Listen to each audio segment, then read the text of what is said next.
Hi, and welcome to Two Tired Teachers. Today I am going to be replacing this RV light. It does not work. That's what it does.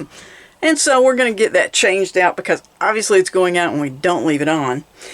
And this is something that if you've never done it, you might be afraid saying, I'm not sure. Well, let me show you how simple it is.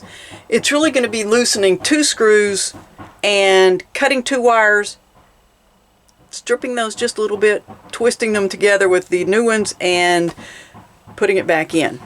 That's basically it. I'm going to kind of walk you through. But as always, if you're not comfortable with you're not comfortable with doing that, I'm just going to show you how I do it. I have replaced two other lights in here, and Amazon, RV lighting. And I got these. I searched for oval RV lights because that's what we have. And let me show you here. I've already replaced a couple in our RV. Deal is, once one starts going out, you may have some others.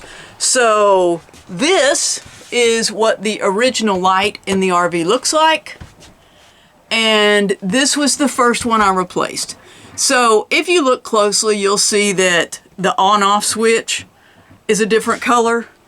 And it's a slightly different shape, but it's as close as I can get, and you really have to be looking at it to see that. So what you're going to need: this tool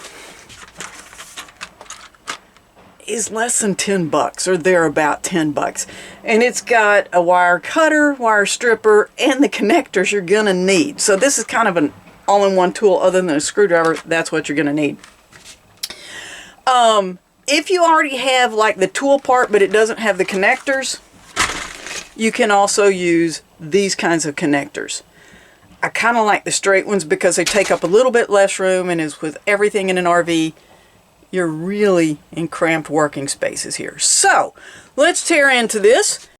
With any electrical job, you want to turn off the electricity, and you're going to do that at the breaker box and your battery. Your battery may look different. It may have a round on-off switch, but turn the power off.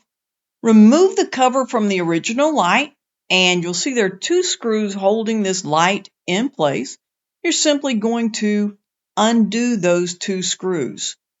And when you do, the light is going to be held to the ceiling with just two wires.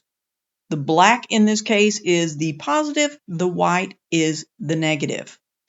Then you're going to take your wire cutters and cut those two wires. And I cut them as close to the old light as I can, so I have as much wire to work with as possible. Because occasionally when you're stripping wires, you may need to do it more than once. I didn't record the stripping of the positive, but it is done there. And sometimes this can be a little bit difficult to get that insulation to come loose. And so I turn the wire so that it cuts it at a couple of different places. Then for me, using pliers to actually grip that insulation on the bottom helps a lot, but it may take a little wrangling, but before long that insulation becomes loose, and then you're able to simply remove that off of the bottom.